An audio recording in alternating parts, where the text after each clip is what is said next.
Here with An0maly, finally. Been friends for a while, but got you on the podcast. Yeah, thanks for having me. Yeah, it's be good. There's a lot we're going to talk about. I want to get into your music, career, your politics, but let's start with the UFC White House card since that's so topical. I think I'm probably going to put this on like the day before the fight. Nice. What are you making of all that? I mean, as a fan, I'm excited to see the fights for sure. I think it's interesting that they're it might lightning that day, so that's kind of like a whole crazy logistics that they're doing. Yeah, I think that's pretty wild. Like to throw an outdoor event, and I even seen the tarp on the top. I'm sure it covers the rain, but it's like imagine fighting and there's like a hole in it or something, and it's raining. And it fights when it's raining before. So for me, I have very mixed feelings about this because part of it is just so cool. I grew up in an age fighting where it was banned from all TV. We had to only fight at Indian reservations. No one hardly knew where it was. I was fighting in year 2000. I think 99 my first fight. So to see like literally fighting in the White House, that's like so cool. But as Bryce Mitchell said, it's like, is it really the White House's job to be putting fights on and then not giving Sean Strickland, the only American male UFC champion, they won't give him tickets because he's not because he's anti-Israel, stuff like that's kind of shameful. I saw him say that he's like, I wouldn't invite me either. Like, I think I like Sean because I think like at first he was like, I'm gonna, say why I think they took my tickets away. And then he's like, you know what? I get it. I wouldn't give me tickets. But he like uses it as a platform where now that he's on the Israel stuff, like he's trolling like super, super hard. He's like, this was promised to me 3,000 years ago. So I feel like Sean's like a pretty reasonable guy, as wild as he is. So I'm going to call Sean reasonable. I mean, yeah. in some aspects. I mean, I feel like he'll like crash out, but then he'll like come to his senses in a week. I enjoy it where he's like, yo, this is why they did it. This is messed up. But then he's like, I talked to Hunter. This is it. Like he's kind of played both sides. I think that he like even this is what I said on a different podcast, or maybe it was my show the other day. I was like, on one hand, Sean has gotten in a fight with Drickus at an event. He's gotten in a fight where he jumped in, I think, with Curtis and got suspended. Right. Yep. So it's like he's a liability for that. Curtis have gotten fights at the gym and they're like good friends. He's fought other people at the gym. He's been multiple fights in the gym. He's definitely a liability. So I get it. But also he is the champ. Yeah. I wish he was there because, I mean, it would just be more entertaining. Like, he was like, imagine me next to Cash Patel. Right. Like, he couldn't not say something. He'd be like, yo, what's up with the Epstein lift? He literally can't help himself. It's like Tourette's. It just comes out of Sean's mouth. So it's like, what do we want more? Do we want security for the president or do we want entertainment? Because like Sean crashing out about the Epstein list in Israel would be hilarious. Big. But I could understand the UFC's perspective, I guess. But no, it's funny because we're friends, but we fight and argue sometimes because obvious reasons. They're our personalities. But we were arguing over this Israel stuff a couple years ago. And at least a year ago, he's known. I knew at some point he wouldn't be able to help himself. And it's nice to see it finally coming out. But he's just like, oh, I'm not going to talk about it because, the UFC is owned by the Jewish Zionists and all that. But I knew there's no way Sean would be able to hold it in with his personality. So it's funny seeing him finally going off on it. It's interesting, too, because he's the champion. So it's like, say he's like a shitty fighter, which he's clearly not. Like, even not to say that if you're not champion, you're shitty. Obviously, there's a lot of great guys, but like Sean is not only good, he's the only American champion. So it's like they can't, like, what can they say or do? Like, no matter what he does, like, they're not going to strip him of the belt or anything. So too bad. I think Sean knows how to leverage it where he's like, he'll talk his shit, probably have a phone call with like Hunter, Dana, and be like, no, I'm cool. And I think they know at this point, like, that's just who Sean is. Same with like Bryce Mitchell and stuff. Like, they're not going to try to change that. They weren't happy with Bryce at all, but they didn't fire him. I think they were so big on free speech that they're like, okay, you can't fire him. They were definitely not happy with that. People who don't know, Bryce said, what do you say? I would like to go fishing with Hitler. Yeah, I don't remember the context or like how it went down, but obviously like Dana like did a whole press conference where he was like, that was one of the worst things I've heard. I follow Bryce on Insta. He's still firing him off in his Insta stories, so I don't think he cares. And I think he backed off for a second, but then he started going again. He's guys like that. They can't help themselves. They can't help speaking truth. I'm for sure you're the same way. I'm the same way.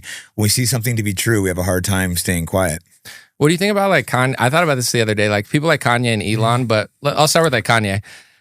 Whether it's music or like, him talking about social stuff, he comes on so strong. Like he'll disappear for 2 years. Yeah. He'll be like, where is he? And then he'll come out with a new album and say a bunch of stuff and then he'll go away. And same with like Elon. Like he went super hard on these topics 2 years ago.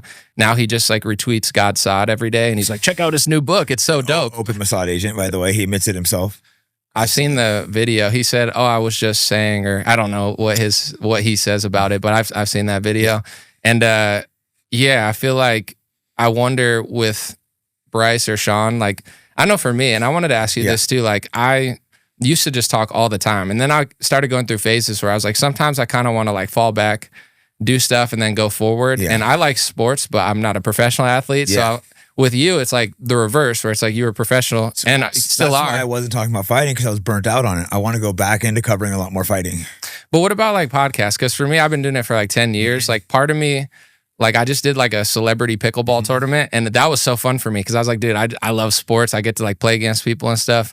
But for you, it's like you just got into podcasting. Yeah. Like, do you ever have a moment where you're like, man, because I know if you wanted to, you could train and do events. You do jiu-jitsu events full time. Keep doing this for long? I don't know. You know, especially I'm burnt out on the Israel thing. I felt completely obligated in the beginning to try to spread the word, but now everyone knows. I mean, you were before me, by the way. Credit for that, of realizing what's going on with Israel. But I felt really obligated in the beginning. But now the message is out, so I don't feel the same obligation to have to speak on that topic, and I'm burnt out. I still speak about it a little bit, but there's only so much talking about Israel and stuff you can do. Yeah, I feel like, not to get too like meta or like self-reflective, but like also the algorithm where it used to be like you can do this once or twice a day. Now it's like you got to do clips and clips and clips, and like we're all talking, we're all doing stuff, and I'm just trying to like slow down. Where I'm like, what are we doing? No, like, exactly. It becomes like I'm new to it, so I was obsessive, work. But I think there will be a point where I step back. I don't think I'll stop doing it, but I might do it a lot less. And I brought all that up just because I was like with Bryce and Sean. I wonder if they have that sort of thing where, you know, I think like being a coward is apologizing when you're not sorry and like saying something you don't mean. Like that's just total pussy stuff. I hate people who do that, yeah. But with like Sean or Bryce, it's like they kind of just sometimes like they fall back, and like Bryce is, I've never met him, but I've seen his stuff. He's a really good dude. I like Bryce a lot. Super nice guy. And he's like one of those dudes where like he looks like he doesn't even like harming animals and stuff. Like he's just like a really kind soul. So it's like if he falls back and it's like, hey, I could have said that a better way. It's not like he's apologizing for like the whole thing. He had a lot of pressure too. People were mad at him for apologizing, but basically just he could have worded it better. And even Sean, it's like sometimes people want you to go hard all the time, where it's like he do this and that, but it's like I already said a bunch of stuff. I tweeted it, and I think Sean knows, like, you know, he is kind of like a liability for multiple reasons. Like not just for his speech, which like I don't care about, obviously free speech, but like he is kind of like wild. And I think that's what makes Sean so likable. It's like, even in every fight, it's like he like kind of like crashes out, but then after the fight, he's so respectful. And you see his true character where you're like, you know, with Hamza and stuff, like he gave him his respect after talking a lot of shit. And that win was incredible. That was such a good fight. Well, I think legitimately didn't like each other, but if you fight 25 minutes with another savage like that, you earn a respect. It's like a spiritual 100%. Thing. People are like, oh, why do they do that? And like, you guys don't understand, man. They just battled for 25 minutes. There's a connection you get in that most people couldn't understand. Right. So they felt like they had to hug, and like they respected each other. It doesn't mean they like each other, but they both earned respect for each other. Fight fans are crazy, man, because I love watching YouTube fight stuff. If I ever did fight coverage, like maybe one day I would like to, I have to be respectful coming from an angle of like, man, just to get in that octagon, you're a savage. Dude, some of these guys are like, you fucking suck, you're a bitch. Like, and I'm like, these are some nerds, dude. The fans are the worst. They'll hate you, then they'll love you again. You lose one fight, you suck, wash up, then you win your next one. We love you, the best 100%. In the world. The fans are brutal. But you just have to accept that as a fighter. You know, some fighters struggle with it, though. You see guys, I tell those guys, don't go online and read the comments, bro. If it's affecting your mental health, don't go read it. You know, they want to be liked so much. I'm like, why are people hating on me? It's like, dude, just don't read the comments. I feel like it's tough because even for like, say like podcasting, there's still an element of like people don't always like you like they used to. There's people that loved you, now they hate you. That happens. But to be honest, as much as it sometimes like can slightly bother me or like looking at stuff, it's not as bad as sports, dude. Sports is like, you fucked up my parlay. Like all the comments, you have one bad game, they fuck. And like, not only in UFC, you got your ass beat if you lost and everyone turns on you. It's like, it almost reverses from like 90% of people liking you to like 90% of people shitting on you. So it can be like the worst thing ever. Losing a fight can just feel like a death, dude. You're losing the embarrassment, the money you lost, just the people turning on you. There's like, it can be winning a fight is literally the best feeling imaginable. Losing a fight is the worst possible feeling, especially if you get like knocked out or something, just utter humiliation, fans turning on you. It's like just the stress, the highs and lows, but the highs are the highest highs imaginable. You had a huge winning streak. So it's like, imagine like you're probably in like the top 5 or 1% of people, probably 1% that ever got to that type of win streak. think about the average fighter where like they might win and lose half, or like they lost way more than they have lost. the type of win streaks I have. That's like crazy win streak of like 7 years. Like multiple of those guys from I think it was ranked in the top 10 for like 7 or 8 years. Like, yeah. That's Did you feel like unbeatable at that point? You feel like a god. Dude. Yeah, you feel like a god just going out there being like, I'm gonna smoke this guy. Just the confidence walking in. Yeah, it goes to all aspects of life. With girls walk up, we're hanging out. Just everywhere you go, you feel like a god. Everyone's treating you different. Men treating you different. The girls see that walking into places, no lines. Yeah, you really start feeling like a god when you're doing that. Hey guys, I'm demonetized everywhere. So if you want to support me and the podcast, go to fightbackpodcast.com and you can buy some cool merch like the shirt I'm wearing now. Hey guys, I want to introduce you to one of our sponsors, An0maly Publishing. An0maly publishes books such as Culture of Critique by Dr. Kevin McDonald, who's someone I've interviewed on my show. He talks about the evolutionary strategy of the chosen people. So go to An0malypublishing.com and use promo code FIGHTBACK to support the podcast and get a discount. That's An0malypublishing.com and promo code FIGHTBACK. Yeah, with the sport, you're hard to beat too when you're on those streets because you don't think you can lose. Like, how are you going to beat me when I don't think I can lose? Right. Now, the sports betting, like, not only does it make the comments super toxic, like, everyone's just, like, talking shit, where it's like, bro, have some respect for this dude. He's, like, putting his life on the line, and you're talking about a fucking $50 parlay, like, you're a retard. But, yeah, go ahead. Yeah, well, I was gonna say, I hate it when people be like, oh, I bet money on you before a fight. It's like, fuck off. Like, I do fight gambling. I don't recommend anyone do gambling. I'm just good at it, and I still put, like, little amounts of money, but I never tell someone I bet on them. If I win on someone afterwards, I'll be like, oh, yeah, I won on you. If I lost money on someone, I'll be like, hey, bro, you cost me money. Yeah. It's like, fuck you. They're already down because they lost and probably got hurt to some extent. I think, like, I like to sports bet too, but I would be fine if a president made everything illegal. And I think the worst thing is that the new prediction markets, because it used to be like regulated where in certain states they could put up a block and be like, we don't want our people gambling. And then those prediction, like, AI little tech bros were like, what if we called it prediction markets? And then, like, Don Jr.'s on one of the boards. And now it's like, yo, do you think they're going to blow up Iran tomorrow? And I'm like, dude, as someone who likes to bet a little bit, like, this is like, no, Sodom and Gomorrah level I think 100% degeneracy. Ban it. Even though I gamble, I 100% think it should be banned. Yeah. Because I'm very responsible with it. I've seen people lose like all their money. I'm like, wow. It's just a net negative, and especially like the war and the politics. No, that's crazy. Yeah, it's cool that they have the analytics because like now it's more accurate. Mm-hmm. Like when you see like Lindsey Graham's a 99% chance, and I'm like, oh, I like the analytics of it, but to be able to bet on like capturing Maduro and shit is just crazy. Like they're doing inside betting too. Well, you know how you shouldn't gamble? The amount these companies pay are insane. The amount of money these companies will pay you. And I decided to drop a gambling sponsor I had, I'm not saying I'll forever keep it. I didn't vow to like never do gambling sponsor, but you know what? I'm gonna step back from this. I don't need the money right now. Yeah. But they fucking pay well. I've seen people give you heat, and it's like, for me, I don't judge others because we all have like our lines.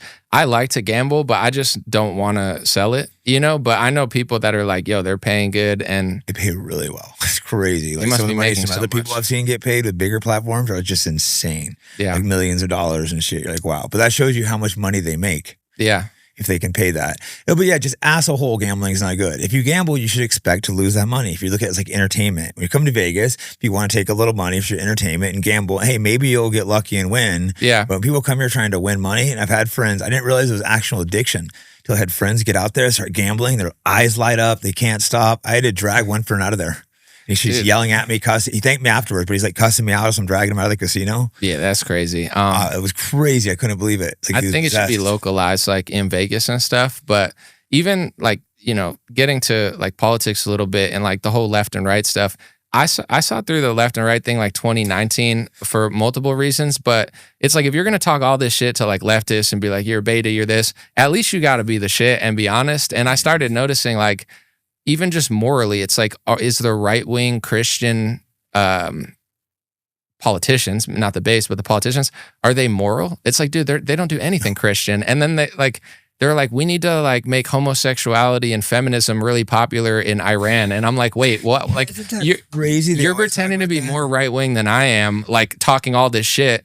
It's almost like a dude who goes to a bar and talks way more shit than you. So everyone's like, oh, he's tougher than Jake. But like, you're the real fighter. Exactly. And you're like, you don't have to act that way to be tough. You don't need to act tough to really fighter. That's the thing. I'm sure you've been around other top fighters. They're all super chill, right? 100%. Some guys I know, everyone's the really good guys are almost always really chill. Yeah. And that's like politics too. Like they're like, fuck the gays that like, and I don't, dude, if you don't like that, talk your shit. Like, mean what you say. I'm not like, oh, I'm a safe space.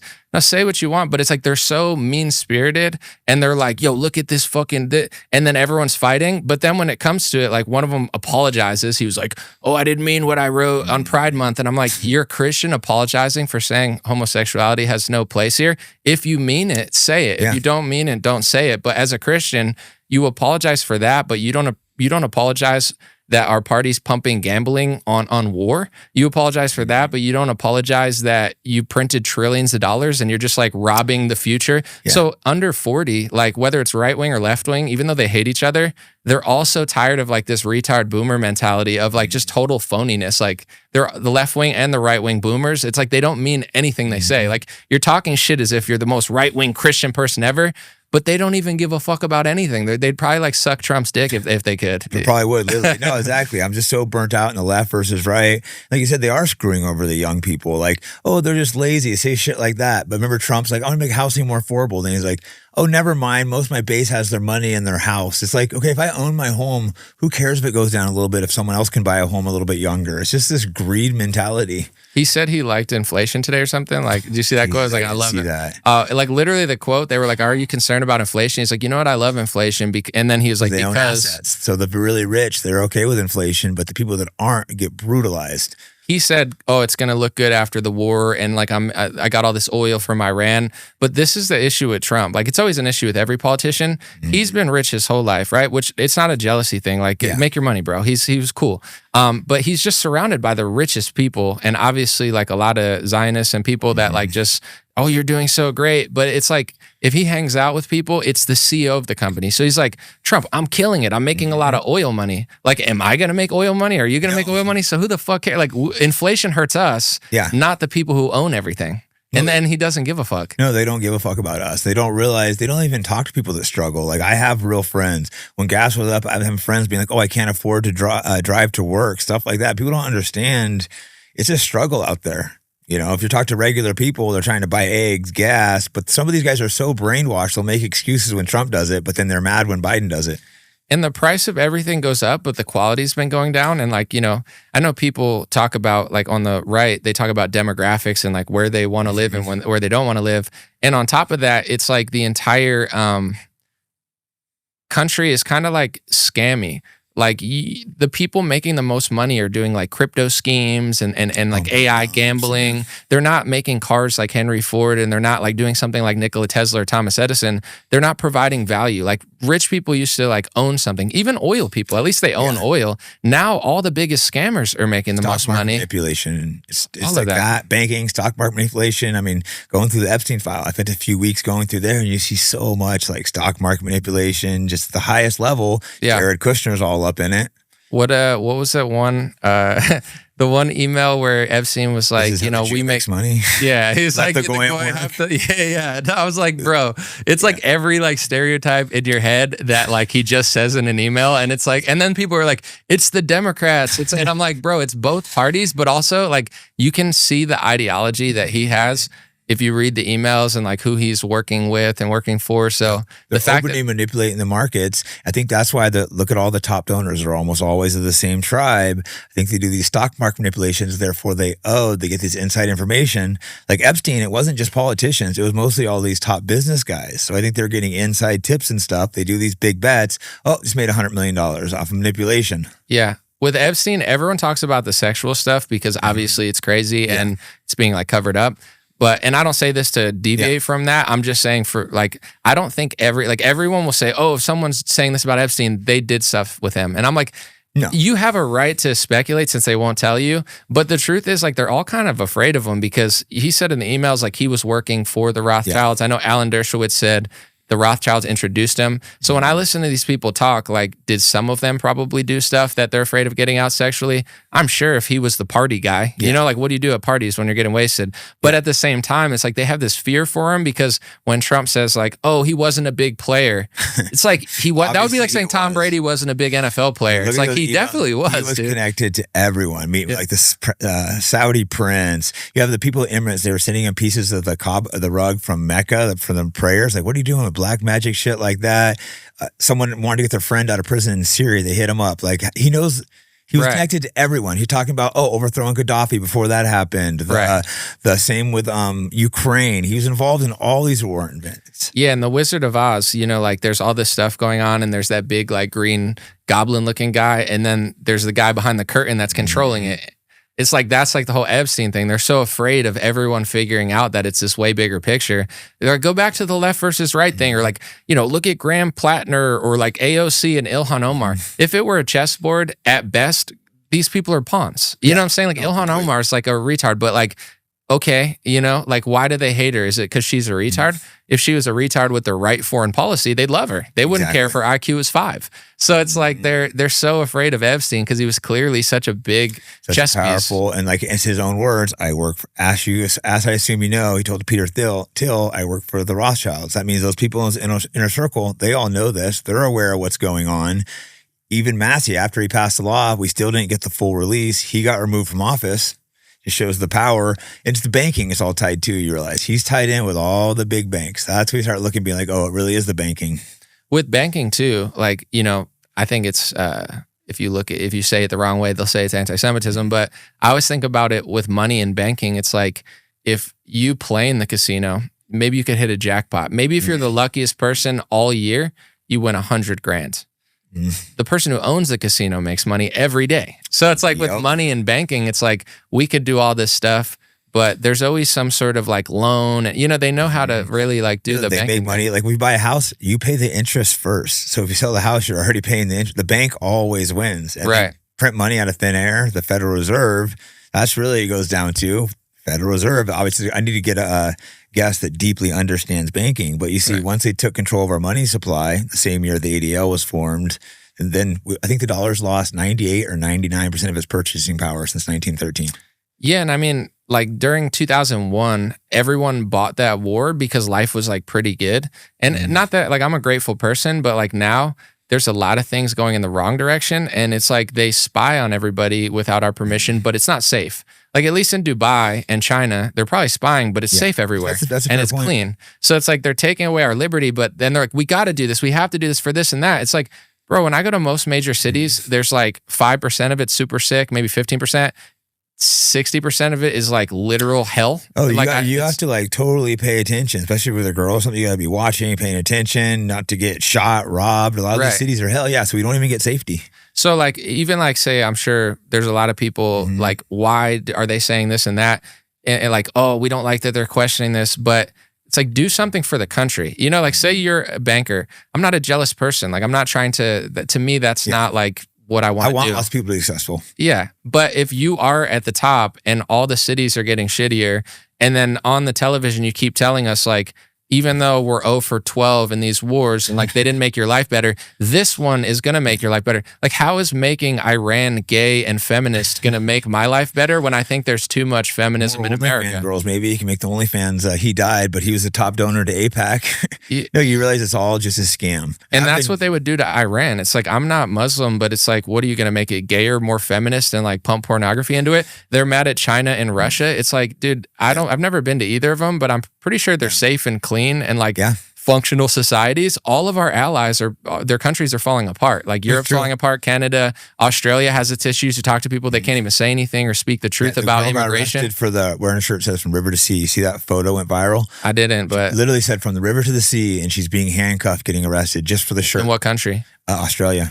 Yeah, Australia's cooked. You can't call for a free Palestine in Australia without being arrested. Isn't that crazy? It's insane. He said you saw these anti-speech laws coming. When were you started noticing that? Because I know we agree on most things. I know you're smart. I trust you politically. And I started seeing you talking about this. So I'm like, oh, what is this he's talking about? I would say 2019, because I came out and started doing politics in 2016. My big video got like 20 million views. I said, I didn't vote for Trump. I voted for Jill Stein, actually, third party, because I thought I liked Bernie. I did vote for Trump that election. Okay. After that, I didn't vote for him. But I was like in my 20s, and I thought both parties were fake, but I thought Bernie really like meant that both parties sucked. And then when he didn't, I was like, oh, he's full of shit. Right. And then I made a video. I said, here's like, it was effective because I wasn't like trumped out and being like, build the wall. Yeah. I was like, I voted for Jill Stein. Here's why. at the time I said, I'm not even a Republican. Here's why Trump's not that bad. And I made 10 points, 20 million views, 30 million views. Wow. Like it was blowing up. I didn't even read my messages that day, but you know, like some people were like, oh, it made my parents go from left to right. Like it was crazy effective. And then I got invited to the White House. People are always asking my ethnicity. I'll just list them all real quick. I'm Italian, Polish, Czechoslovakian, and part Puerto Rican. Because I'm part Puerto Rican, I guess I was Puerto Rican enough to be invited to the Hispanic Heritage Month. And like I was at the White House, they're inviting me to Trump stuff. As soon as I saw DeSantis and Trump pass the IHRA anti-Semitism speech rules, I was like, yeah, that's crazy. And I don't know if you guys are not getting along and stuff. I know he always argues with me, but I think as Adam Green was talking about it pretty early. Oh, and he, you know, like, he always spurgs out on me, so I blocked him. Like, I'm not going to stop engaging on this guy. he goes off on me once in a while too, but it's like, I'm just going to be honest. Yeah, like, I nothing against him, but he just, like, I don't want this dude spurging out on me. For some reason, he doesn't like me. I don't know. Yeah, I mean, every couple months he gets mad at me too, but I was like, he said something about like the funding and that, and I was like, oh, I mean, that makes total sense. I just looked it up. I was like, that's actually true. And I never had like a huge bias. I was never one of these like, I need to go to Mar-a-Lago or whatever. And then it was like Nick Fuentes and his supporters were saying certain stuff. And it was like Nick and his supporters versus Charlie and Ben Shapiro. Yeah. And I would just do videos and I'd be like, listen, I'm myself. I'm nobody else, right? I'm like, let me just say what I think. And I was like, I think Charlie and Ben are just being a little fake about this because they're, of course, maybe like some people are like saying things, like asking questions you don't want, but what does that even mean? Like, oh, you don't like this question? It's kind of gay. But they were asking questions about like USS Liberty or like the speech laws, and Charlie was like freaking out and Ben was freaking out. So that's all I was saying was I was like, dude, regardless of what you think of Ben or Charlie or Nick, like it doesn't, the truth is what I'm saying, which is like, these speech rules are crazy because you just said you don't believe in speech rules. And for Black people and women and Hispanics, if you have a speech rule, not only is it not constitutional, but it also doesn't work. Like it just makes people hate more because like you're just like not allowing them to talk. So I was like, why for Jews, Israel, and Judaism do you not believe that? And I had one friend at the time that worked for Blaze TV. I won't say who it is. And he goes, bro, everyone's calling you far right here.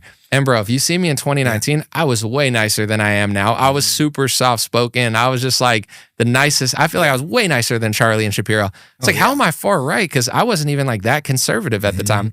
Oh, because of this. And then they would have a podcast with me like this. Then they would cut it because they had like a No Safe Spaces Dennis Prager documentary sponsor and they didn't want to piss off. So I was like blacklisted, like I had the plague. As soon as you start that one topic, as soon as you talk about it, completely blacklisted. Like I said, I'm not going to name names, but I know other people that have tried to block me on other podcasts and said, yo, they hit me up and told you not to have me on. Like they wanted to do it behind the scenes. Yeah. And because really not that many people were talking about it. Yeah, you were, like I said, really early, like Nick Fuentes, but he was already blacklisted from everywhere. Well, I think he had a tweet talking about it against Ben in like 2016 or something. So he was even early. And then you have people like Pat Buchanan, who was like 30 years. Yeah, dude, guys like that. And forever people been, but for a while it was shut down. Exactly. Guys like Buchanan, Henry Ford, people forever have been talking about this control issue, but they had a good like 15 years between that and like maybe like Ron Paul. But dude, Ron Paul didn't even say that much. He was just like, I don't believe in foreign aid. They're like, you fucking anti-Semite. We also know though that if you question them, ultimately we've been like, especially at that time, you were so conditioned, you were never supposed to question these people at all. So I saw you do it and I go, oh, this is ballsy. He's going to get in trouble. The first thing I thought, I better look at this. I better not say anything on this until I study it better because you're not allowed to talk about this. So ultimately we knew we weren't allowed to talk about that. You're not allowed to be like, why do these people have a special law? See, you're blacklisted for saying, why do we have a special law for these people? And didn't DeSantis go to Israel to pass this law? Yeah, he flew to Israel. It was the first bill ever passed on foreign soil in Florida.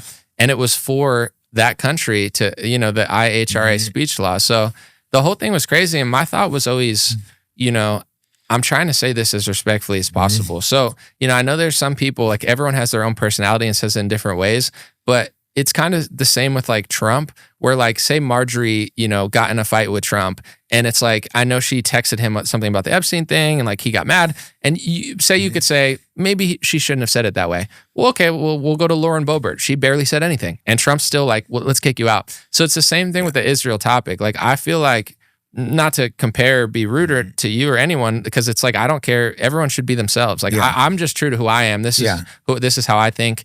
I feel like I said it in the calmest, simplest, nicest, most polite way, and they don't care. Way, but it doesn't make a difference. They don't care. That's what kind of the crazy part is. You could say the most crazy, outlandish thing, or you could say it like you or Miss Rachel. You know who that is? Yeah. She prayed with a Palestinian kid, and then she also prayed for Jewish kids, and then they nominated her for Anti-Semite of the Year for praying for children. Yeah. But you really helped wake me up when you started saying it. I'm like, oh, I should probably look at this because you're a guy whose opinions I respect.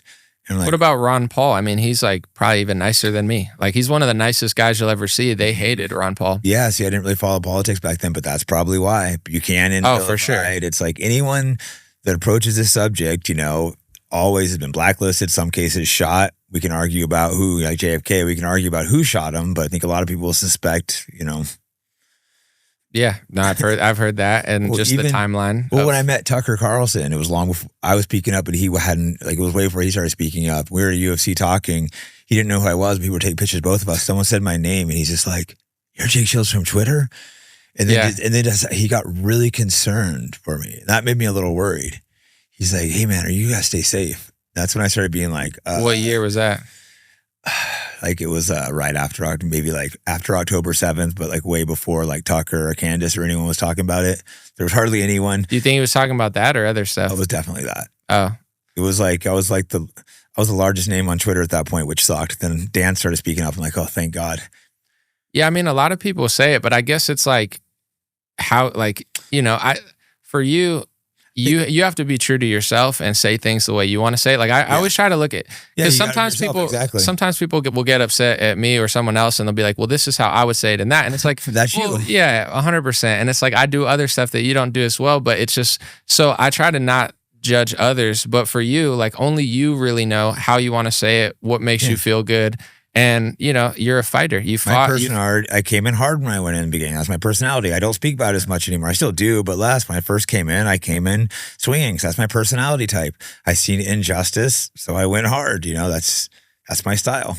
But even now, it's like, like you say like with Candace or something, mm-hmm. Like I think if I did and I'm not even talking about like her talking about the Israel stuff. I'm just talking about like her workflow and how much like trouble she gets in the sense of like she's in lawsuits with Macron. For me, I just know that like that would bother me. Like I just know my personality type. Yeah. But with her, it's like I think she's built for it. I think she can built for that. They want the constant drama. Some people don't. Exactly. Same with like Dana White, where he's like, "Yo, they're suing us." So they're like, "I'm ready for the lawsuit." Like some people are ready for it all. So it's like seems to be built that, but only she knows. Like, mm-hmm.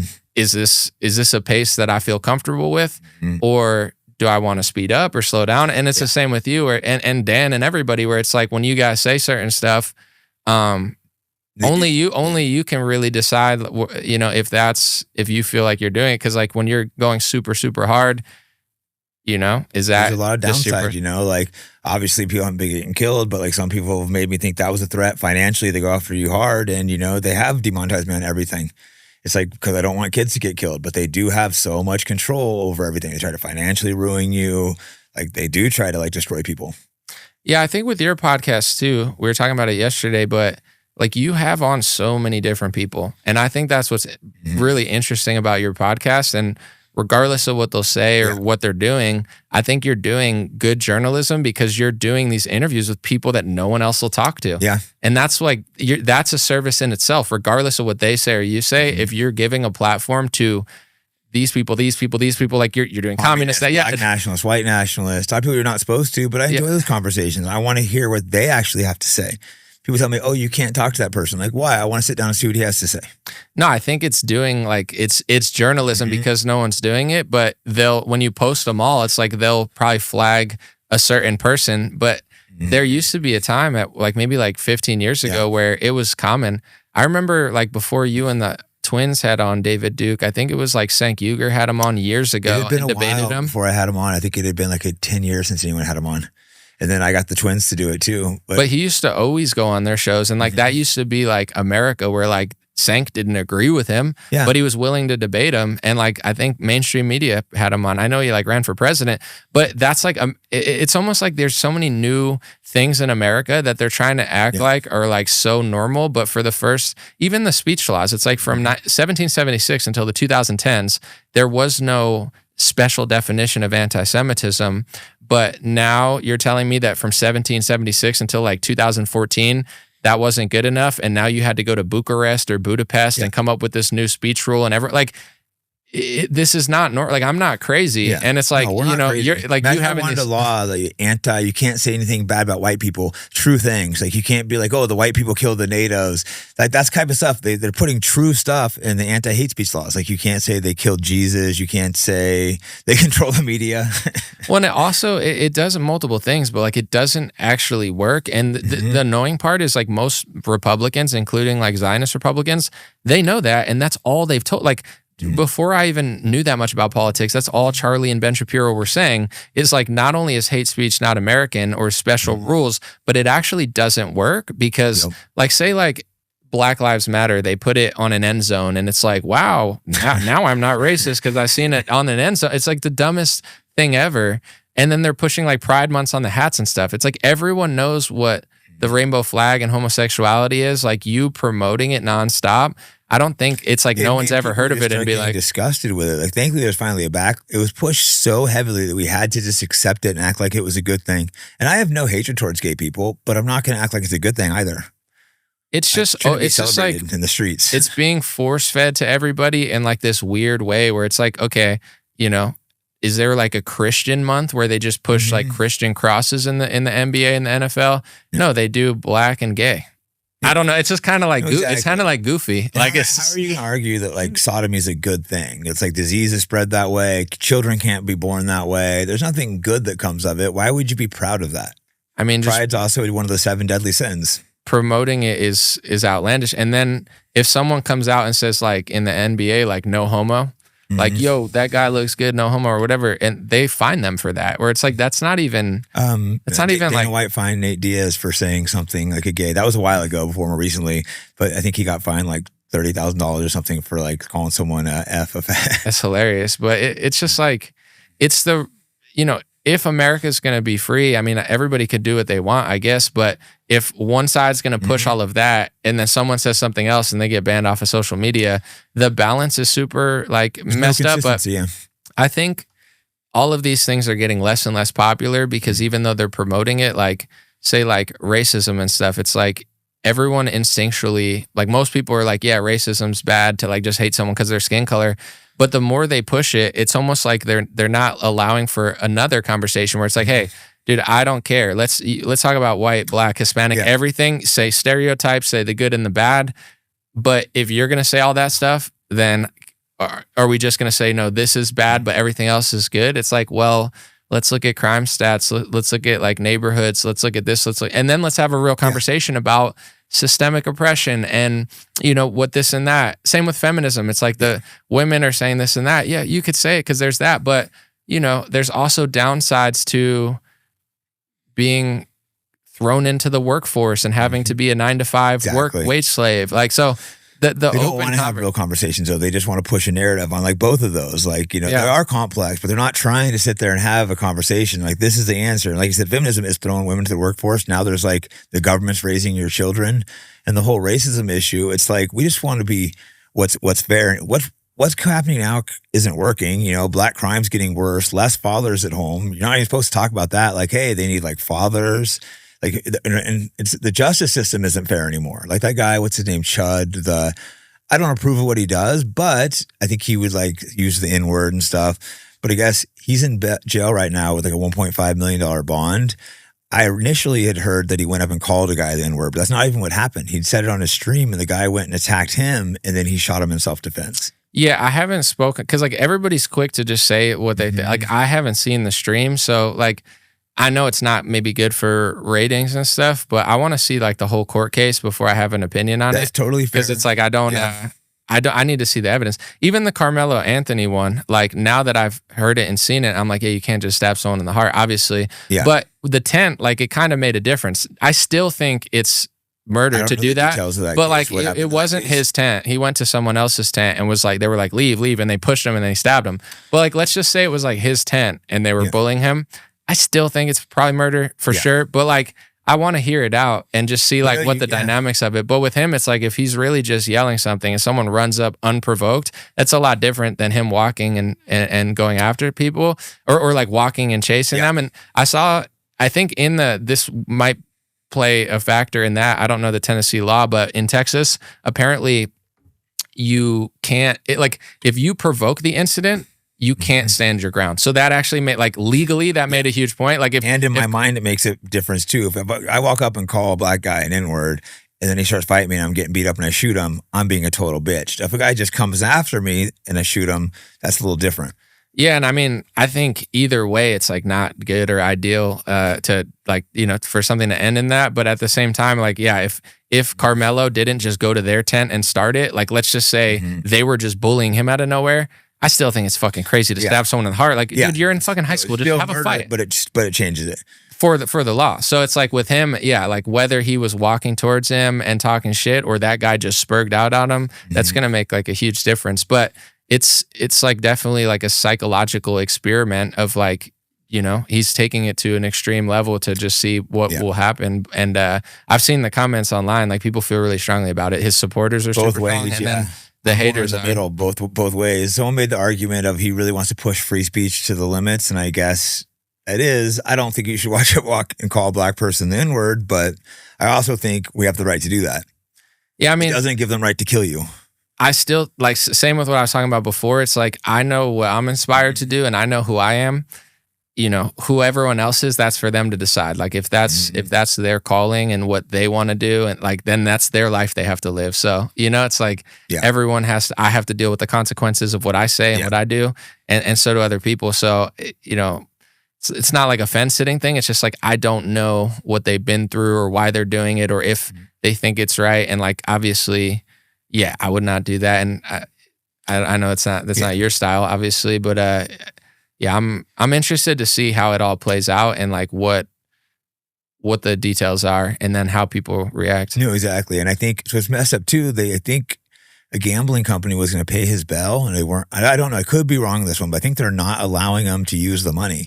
Because Gypsy Crusader, you know who that guy is? I think I've seen him on your podcast. I actually like the guy. I came as a friend. I don't agree with some of the things he says, obviously. He goes outlandish with it, but he's a really good-hearted person. We became friends, surprisingly, not what I expected from the guy, but he talked his sponsor into paying the whole bail to get him out. Because first he got the $100,000, and they said, no, we need the whole money. Then they came up with that, and I still think they're rejecting it. Yeah, I don't know how that all works. That seems like a pretty high bail. Yeah, really high. It didn't end in a murder, right? The guy's no, the guy didn't die. Yeah, exactly. And it seems like he attacked him. It almost certainly seems that way. So now in court, they're going to use old clips too, and it's going to be one of those things of whether they'll be they'll probably say, "Oh, well, he didn't do that then, but look, he's doing this that." It's going to be. Yeah, I guess you insult someone for saying the N-word, I guess. That's the question. And I don't think you should allow someone to attack someone for saying a word. It's you need to move on from that. I get it. I wouldn't go call someone that word, but also you can't just be you can kill someone if they call you the N-word. No, of course not, yeah. So and that's kind of where our system's at right now. You can do whatever. If someone utters that word, it allows them just to do whatever. Yeah. Well, I think also people are a lot of younger people are feeling just super unheard and desperate because boomers are running everything and they're retarded. So then it's people are they're no, this is not going to change. I'm going to go talk my shit on the street because this is something that's more real than just watching these retards and Trump, doing nothing. So it doesn't make it right, but it's I do feel it's the same thing with all the money they're spending in the spying. I don't see the cities getting better and it doesn't seem like they have a plan. And, things are heading in the wrong direction in a lot of categories. And the people at the top don't seem to care. They don't seem to care at all. They just keep printing more money. Nothing gets better. The schools are unusable. The roads, the airports, everything's falling apart. And where's our tax money going? No, and then on the younger left, it's those kids are cooked in their own weird way. And then on the younger right, they're not boomers who are let me go vote for Lindsey Graham, So, and now we have 300 million people here. Now that everyone has a cell phone, people are going to, there's streamers that do stuff for attention where it's yo, I'm going to go to the strip and talk to people. And then their friend gets hit by a car and they're keep it rolling. This is it's I guess it's just everyone's going to do everything because everyone has a camera. I saw this woman who's like crushing on Instagram. Someone brought up that she made like $1 million and all she does is like talk about her problems. And to me, I'm like, who the fuck would want to listen to a woman talk about her problems? That enough. It's just like every man's already dealing with that. It's a nightmare. It's not entertainment. Oh my God. But a bunch of like women love that shit. So it's like the internet is filled with markets where like you have a lot of people that listen to you because they know that they're not going to hear these conversations anywhere else. And then there's like a whole nother subgenre of chicks. Like, remember that like Call Her Daddy show is like massive. And I listened one time. It's like her and Chelsea Handler talking about an abortion. Bad. I was like, dude, this is the worst thing I've ever heard in my life. So bad. I heard people. I'm like, oh my God, this is like a popular show. The stuff they talk about is just filth. So streamers, it's like, I guess like I'm just like not surprised by anything because it needs to be more and more and more. They always they stream so long so often. It's kind of like the guy who shot the alligator, the Looks Maxer dude. It's like you gotta always do like more to be interesting. And he is interesting, but it's like it's not what I want to watch. But I guess I'm just like in a weird way at peace with it because it's like that's a thing. Like someone was going to do that eventually when you got 300 million people. Like someone's going to look max. Isn't that what women do all the time? Like they all wear makeup. They don't even look like they look in the club. And then you like, you know, the next morning you're like, wait, who the hell is that? Like the makeup. So it's like clavicular. They used to call it metrosexual. Remember? Yeah. Like if you were a guy who like really liked to look fly, they called you metrosexual if you weren't gay. Or now the gay guys are super into the good looks, the dressing up. Not saying he is, but that's what a lot of the gay guys do. But, you know, even if you're not, it's just like, oh, women like material things like guys do, or like women like looks. So I'm going to look as good as I can. It's like money. It's like, you don't need money to get a woman, but if you have $1 billion, it's probably going to be a little bit easier. You can be broke and get girls, but if you have money, it's going to help. So I think that's the look maxers is they're like, these kids are really smart and like low-key autistic too. So they're like, okay, if I don't have some of these factors that women like they like this, and this, like they know they're probably using ChatGPT to be like, these are all the things women like. They like height, they like this, they like chiseled jaws, they like money, they like this. Well, I only have like 2 out of 10. How can I get 5 out of 10? Well, plus I guess girls a lot of times are finding guys online now. Before we'd always walk up, introduce. So it's like confidence and charm, humor. It's a little different now. If you're looking offline, you're like, what do they have? But no, it's fine. But we were talking about collab and like, these dudes, like, they don't know, they're trying to compete. They don't have the shit going on, right? And a lot of times the guys don't even know what women are into. They think, oh, they're into, girls are a little materialist, but not as much as people think. Like, you get it. Girls like guys that are fun, have humor, confidence. You, I know girls like you. It's just, that's what they really like. Someone's fun, interesting, unique. Yeah. I feel like for me personally, like I'm always like working inside.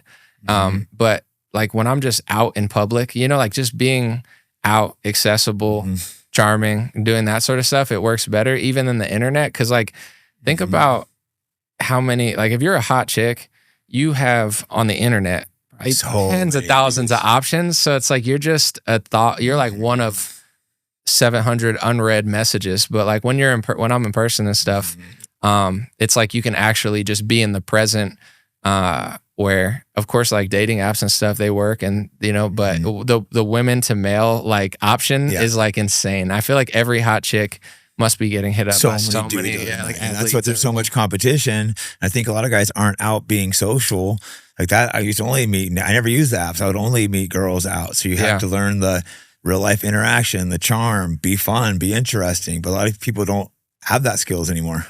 I remember like in my 20s before all the internet was a thing and like no one knew who I was, I like walked into like a bar in New York and like this super hot chick was like, yo, I want to like make out with you. I thought it was like a trap or something. Like I kissed her because I was in my 20s, you know what I'm saying? I didn't care. I was like, what was that? But like I realized this was before I knew what liberal even was because I didn't really I just rapped and paid attention to like hip hop culture. All the guys there were super like beta. So it's like, I don't even think I was that cool, but like, dude, when I saw the dudes out there, they were all like string beans, just weird, you know, and like women, there's so many chicks in New York and like, they were just like, oh, there's a guy, they like knew I wasn't from there. Cause like, dude, all the guys here. And then I realized it was called hipster back then. And then they turned into like soy boys and liberals. And I feel like even liberal chicks, they say they like that, they don't but like liberal men. Like who would want that? I always lived in the liberal cities, all liberal girls like me. They want someone who's just like who's like honest, themselves, confident, don't always agree with what they say. Like all the girls say the guys will just pretend to agree with their stupid opinions. Yeah. Well, some dudes, I'm sure you know, like some dudes play the friend zone angle where it's like, I've never played that angle, like literally never, but like if for some, everyone's got to play their card. So this is why I'm not a hater, because like everyone doesn't have every card. You're a professional. That's a bad game to try. It's a professional athlete, but thankfully I figured out girls right before I got famous. Otherwise, some people get bitter, they get famous, and then they start getting girls. Yeah. No, if you're the friend, it's like the friend zone. You're providing the chicks for all your friends, and then like maybe one girl every 3 years is like, okay, fine, I'll date you. Smashing the girl, you're like, oh, that'd be terrible. But like it's the access to it. And then you have to, after your friends had her. Oh man. Everyone's playing their role, you know. But yeah, I don't. It's a different world now, though. I guess with the online stuff, I don't know how to navigate that. So I guess it would be tough for these kids competing with like these celebrities and stuff. Yeah, Lamborghinis and shit, and they're like, I guess that's probably where the look maxing comes from. Well, back in the day too, I feel like if you were like a hot chick in a town, this still does happen in a lot of the country where like, you know, people date young and then they marry their first love, which I think is like the best thing, you know, if you can do that.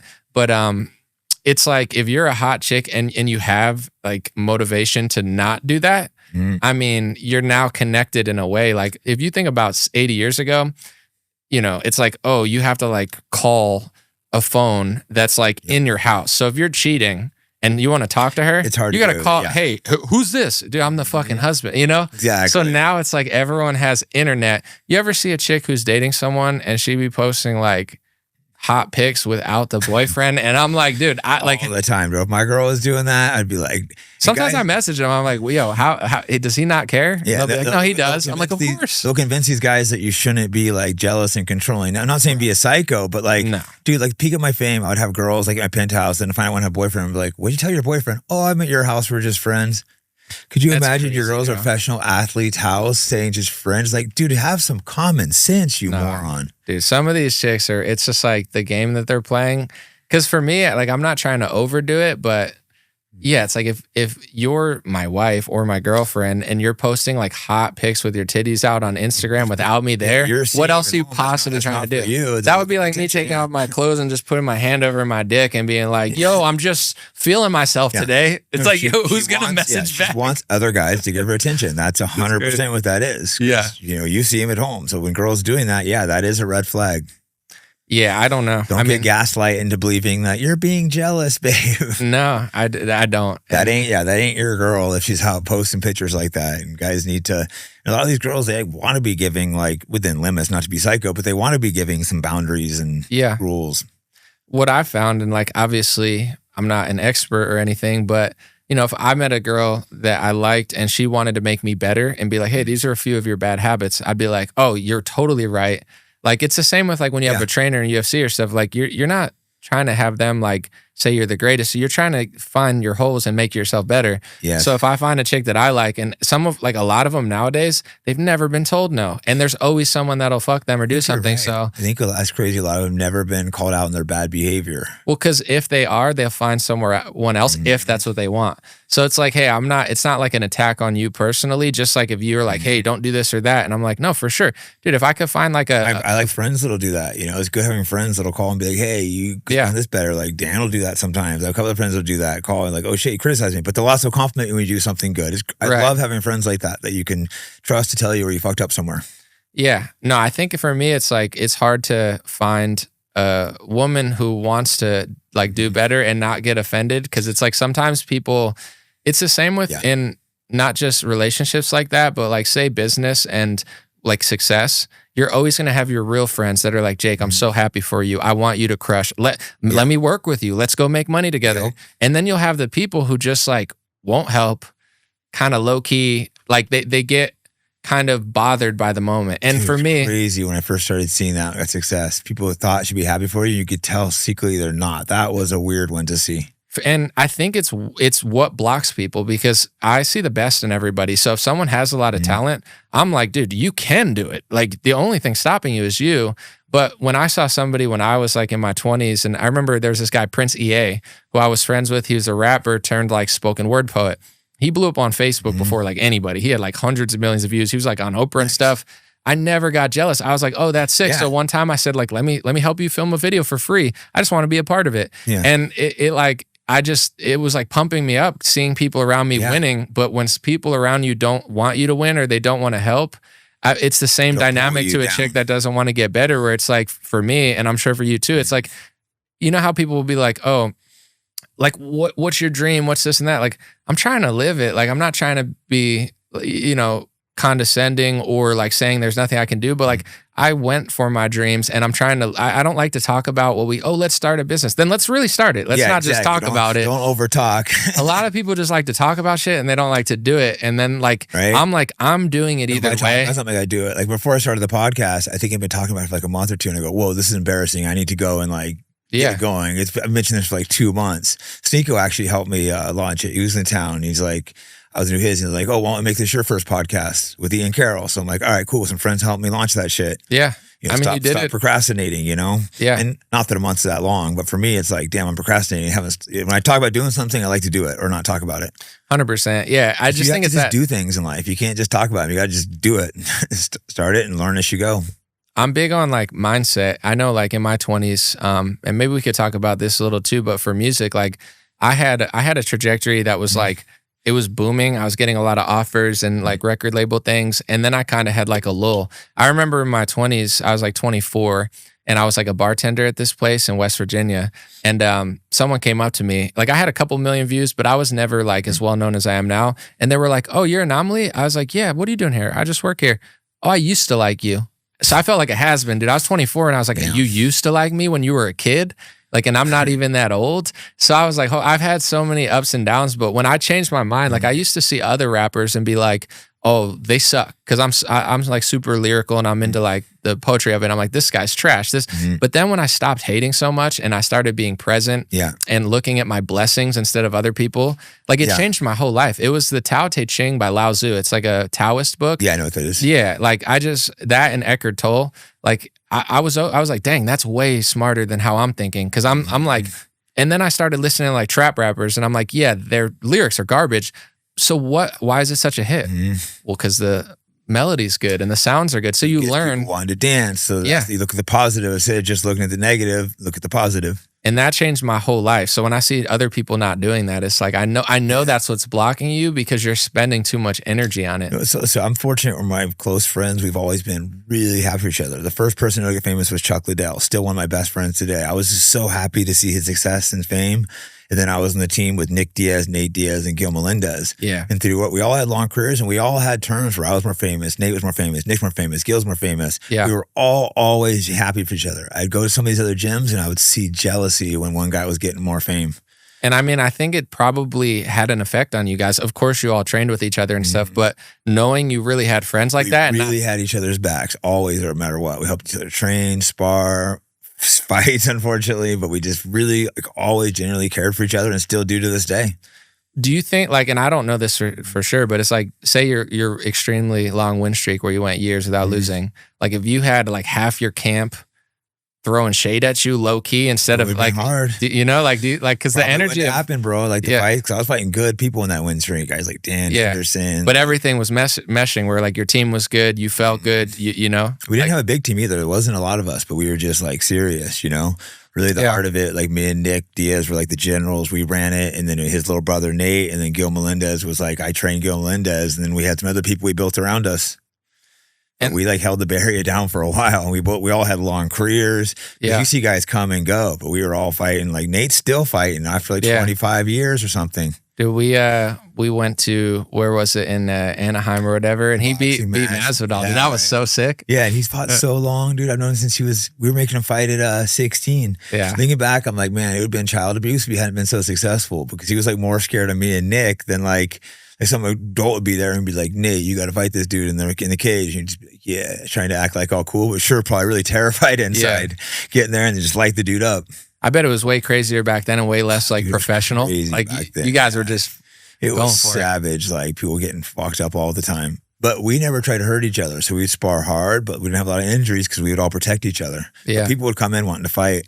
You ever heard the Gracie challenge? They used to have a rule. You could go in Oh, He'd yeah. challenge Gracie, and they had to fight him right there. Yeah. But then he'd have one of his students fight him. So I would often be like, the Gracie challenge, oh, I got to fight this guy. Yeah. Not like all the time, but happened a few times. That's sick. That's like out of a movie when they go to like some Chinese town and they're like, yo, like, give me your best soldier. It was always people that just sucked that came in and just got smashed. One time it wasn't me, another one of our guys fought a guy. I felt bad because the guy brought his family. He's just out of prison. He was acting all tough. Dude picked him up, slammed him so hard. He was just out cold on the ground, like convulsing. The wife thought he was dead. Like, that sucks. I mean, you got to be pretty like delusional to be like, let me challenge myself. Like, I respect it, but it's like, bro, you better like know you're as good as you think you are, or else you're fucked. No, everyone that came in just got smoked quick. Yeah, that's crazy.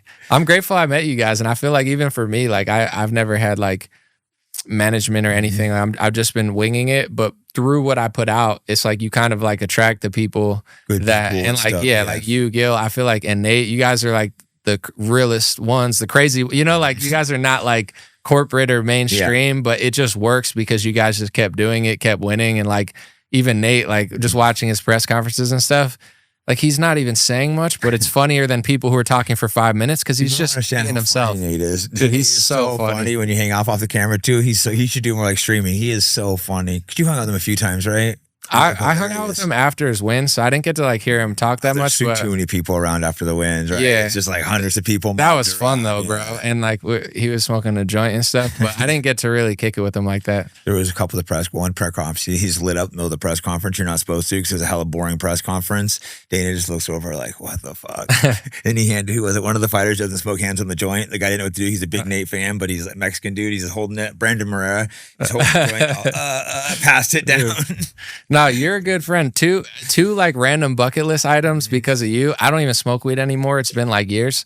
But I smoked a joint with Nate and with Joe Rogan. I mean, those are two joints you want to fucking smoke, do we bro. go to, was that in Austin? Yeah, we went to Austin, yeah. Dude, I remember too, like, I never get nervous when I talk to people. I've met so many people, but like with Joe, I don't know why. Like, he like, when we first went in the backstage, he goes to me like, who do you think's gonna win this fight, Aljo or Sugar Sean? And I was just thinking in my head, yo, I want to say the right thing and the cool thing. And I go, I think Aljo's gonna win. He goes, no, I think Sugar's gonna win. And Sugar did win that fight too. But I was like, and like he walked away, like I'm disgusted by your take. I was like, fuck. Well, I guess I'm not going on Joe Rogan. I still haven't been invited. He's like, dude, that's a bad pick. No, I don't. I picked Aljo too, I think, and he got fucked up. I thought the wrestling would work. That's when I really started respecting Sugar Sean. I'm like, wow, I underestimated this guy because they gave him some kind of easy fights. That was a sick fight. No, he's good. He's fighting this White House card. Yeah, against what's the Raz's brother. He's good. Yeah, I saw he follows me on Twitter, so I was like, now I like him. You know, I'm biased like that. If someone follow, what's his name? He's on a huge win streak. Yeah, I think he might win. I like both those guys though. Dude, every fight, like everyone's like, oh, he sucks, and he just keeps winning. He beat Aldo. He beat Javid Bashru, a guy I was training who's really good. Dude. It was a really close fight. Yeah, gone either way, but he beat him. That guy's really good. It's hard to tell what he's doing good in there because, like, I mean, obviously, like everyone's downplaying what he's doing, but it keeps working. Where it's, I think he just has like dog energy where they go back and forth, and he just he'll like. I thought the guy was gonna beat him, but then he just squeaked out the decision. It was one that was right there in his face. He's just, I can't even like say like what was so great about it, but he's a huge underdog. Yeah, I think it's got to just be the mentality, and then also like you know better than anybody, but when you're in there, it's like what it looks like on camera and what it feels like is different. So if you go back and forth and say someone's like point winning, but you're getting hurt more, even though you're winning on the scorecards, like you gotta go 15 minutes of that. So like some people, they can't keep a certain pace. You know? It's tough. You know? That's what Sean Strickland strives at, like a 25-minute fight. He's not a power puncher, but he just keeps coming, doesn't get fatigued. If you take him down, he gets up so well.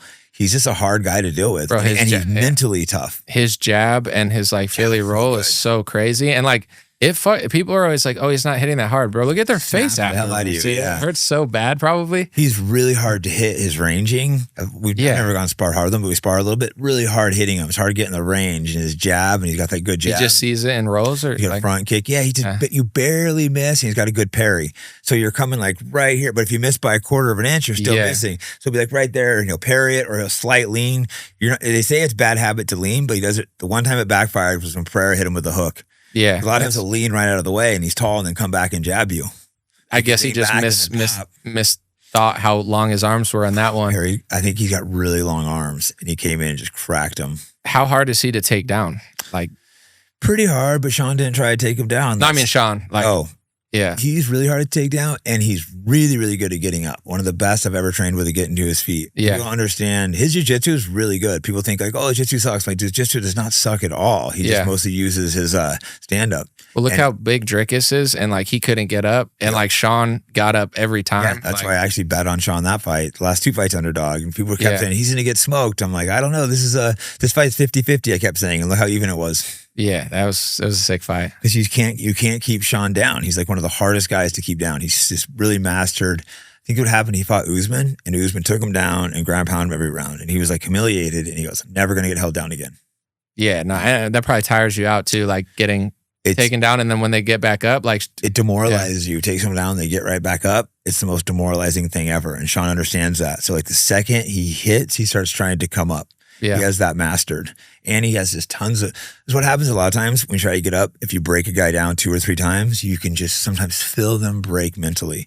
Sean will like never break. He'll keep trying. Yeah. I've never felt him mentally break training with him like that. And it gets frustrating when you take it like 6 times and they just keep coming up. Most people the 3rd time, like, okay, I'm going to lay here and get beat up. Yeah. And you can't teach that mental like toughness of edge of zero quit. 100%. Yeah. That was a sick fight. Mm-hmm. But no, guys like that, coaching, that's the number one thing I look for. The guys that have that mental edge of they won't quit. I mean, you could be talented, but yeah, I mean, getting punched and like getting down, losing, and then coming back.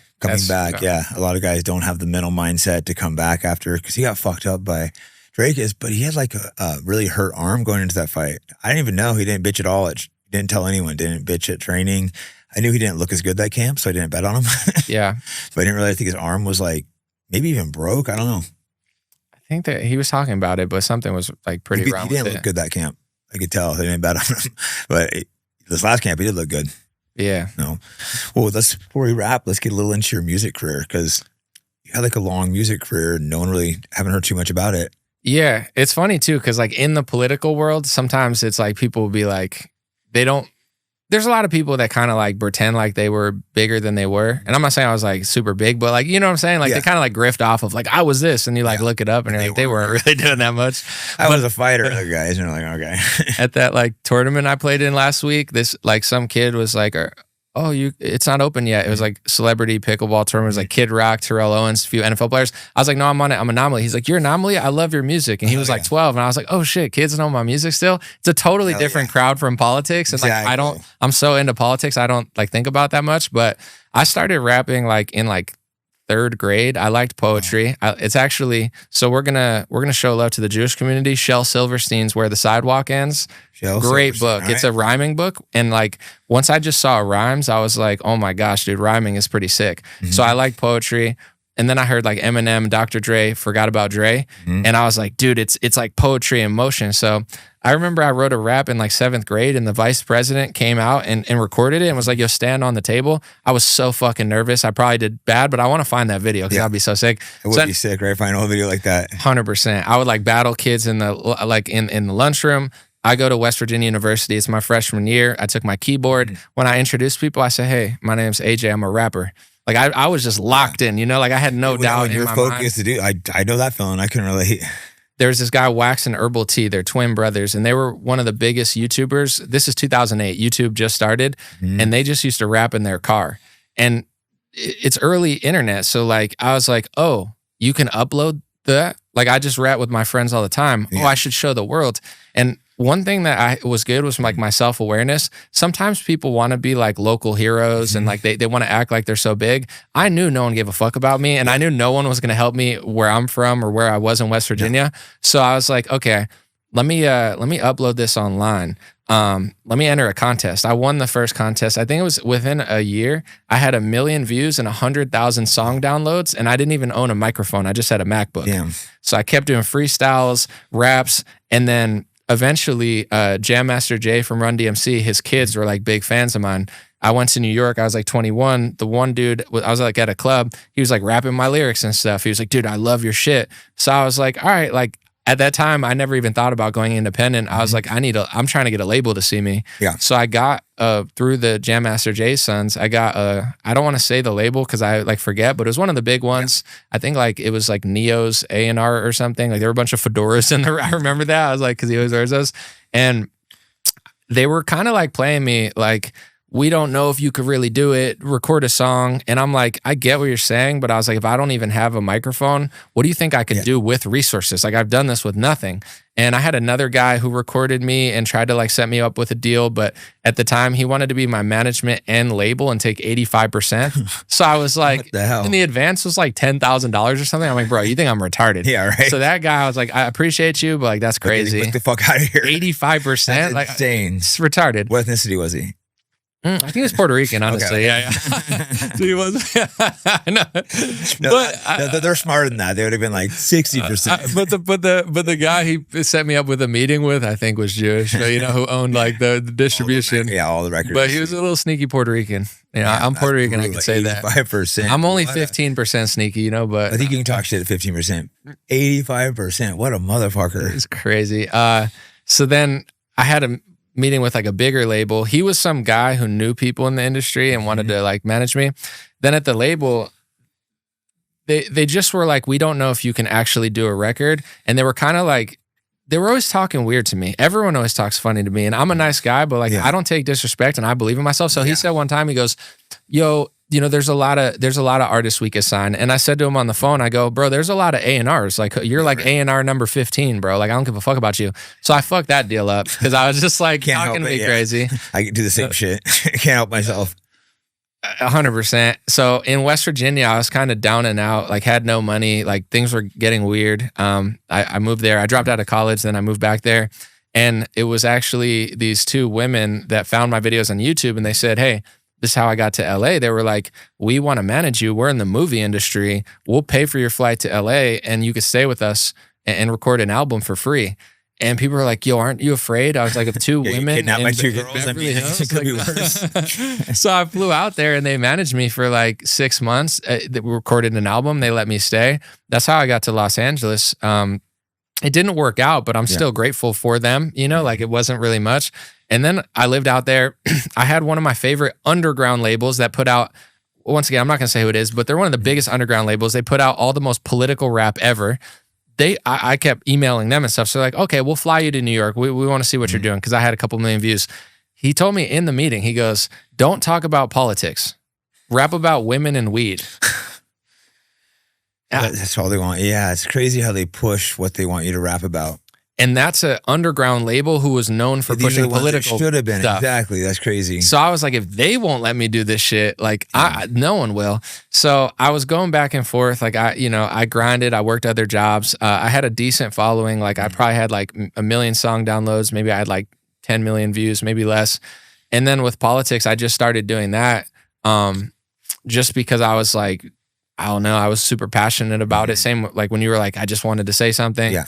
And then, it's like now I have a song with the rock band Trapped. Like they go on tour a lot. I've done some big shows with them. I did Sturgis in 2020, the big motorcycle festival.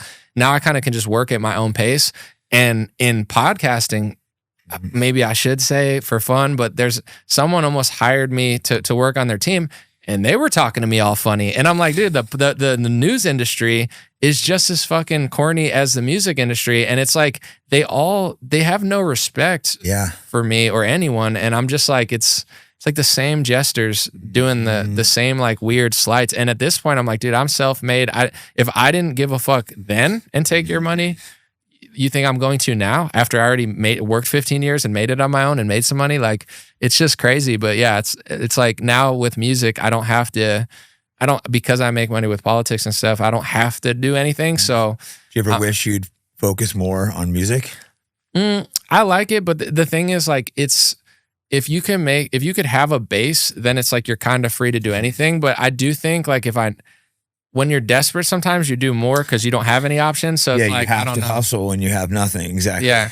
That's why I was fighting. It's like, well, I have to make it. I don't have a plan B. You know, I put all my eggs in one basket. I ain't got no money. My parents ain't got no money. I dropped out of college. Like sometimes it's not a bad thing though to like have to do one thing and win. I'm kind of grateful how it turned out because I think like the world that I thought existed didn't exist. Like, oh, I'm going to get signed and they're going to let me be myself. Like that's not even a thing.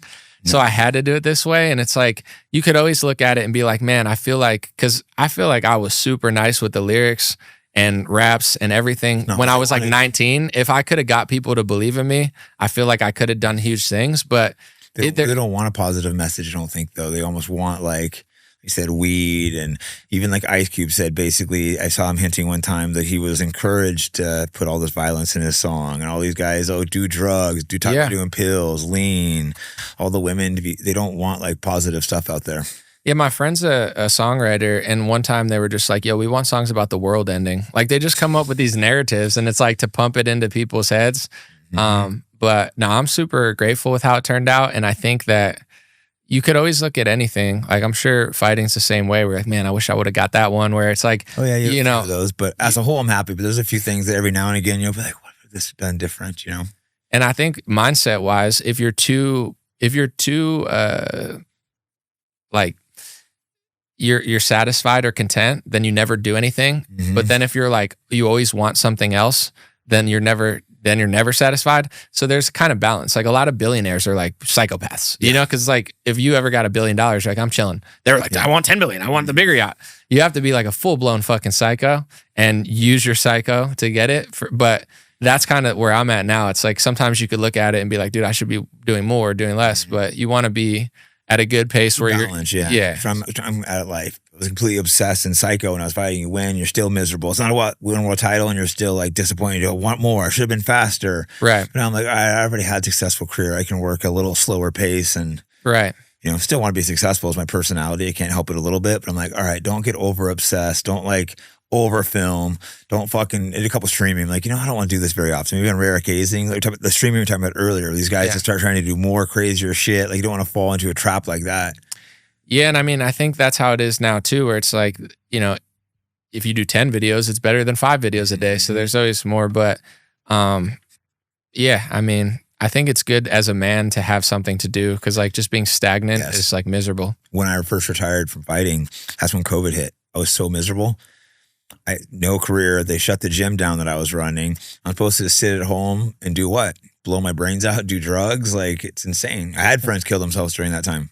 Yeah, I mean, dude, the death toll of all the things that they're never going to say that they did, where they're like, we're saving all these lives, but then like mental health, physical health, just people locked inside. I know someone who was a great guy, but he went back on drugs, overdosed, you know? And I can understand why, like when you're just sitting at home miserable. I think we had very similar views during COVID. Maybe when I started following you, because I wasn't political, but I was forced into it when they shut down the world and tried to tell me there's this deadly virus and everyone's dying, but yet I could go out and see that wasn't happening. Yeah. It's like, don't trust your own ears and eyes. I think when you first started tweeting too, like I saw you, I'd been in the space for a minute and like, I feel like 99% of people are fake and just like agents of the Matrix sort of.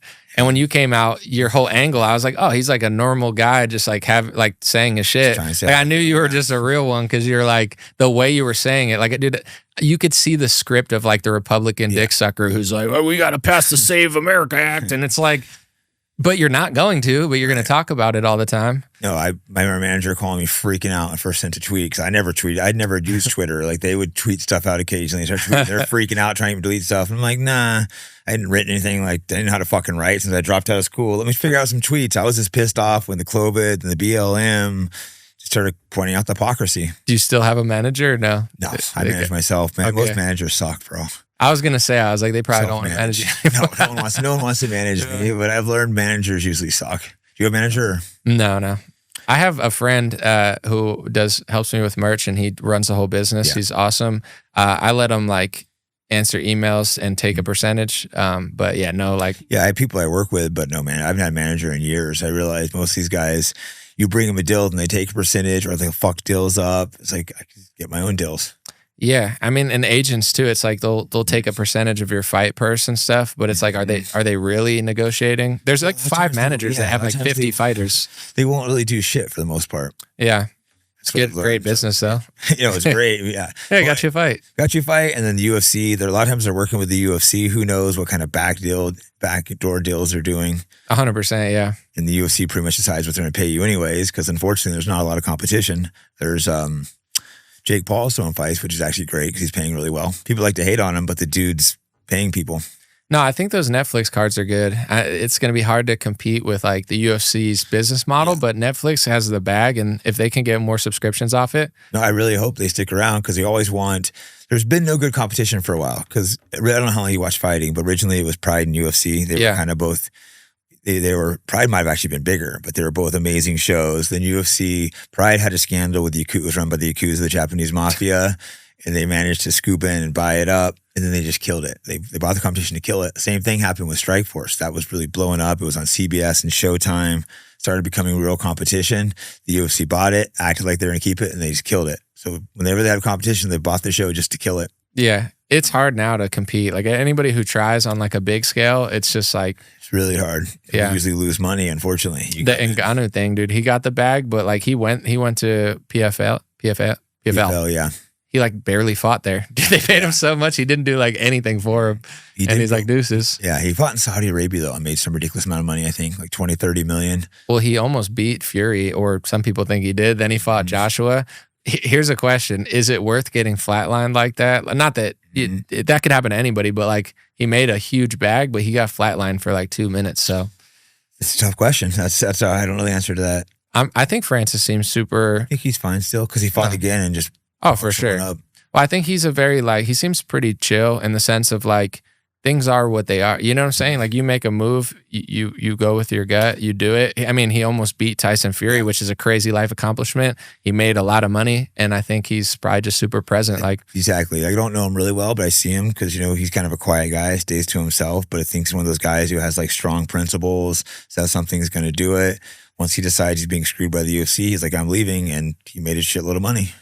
And I like the UFC and I like Dana, but like he's always like, oh, and it's, dude, the boxers are making so much. Yeah. So like even when Nate boxed and now he did the Netflix, like why not? Because Nate's making a lot more money than he was at UFC, so why would he be there? It sucks. I mean, I get it. UFC does a good promotion, but they don't really care about the fighters, Dana's like, he's very cold when you're not of use for him anymore. Like he'll be your biggest fan, but he'll drive you so fucking hard. When you're not, he's an enemy. But if you're useful again, then you're best friends. Hey, what's up? He'll be like, you were never even good. Like, hey, dude, he don't care. Then he won't need you again for something. Oh, we're best friends. I don't think he has a single friend. I mean, his own mother even talks shit about him. But it's just how it goes. Are you guys on good terms or no? I don't think he's on good terms with anyone. Like, I say hi when I see him, shake his hand, a fake hello, pretend like we like each other. But I mean, he's one of those dudes, like you have to be crazy to do what he's doing, and like he's definitely like a high voltage, like just fucking full throttle dude. Go. Yeah. He has done a lot for the sport. I'll give him that. He helped grow it.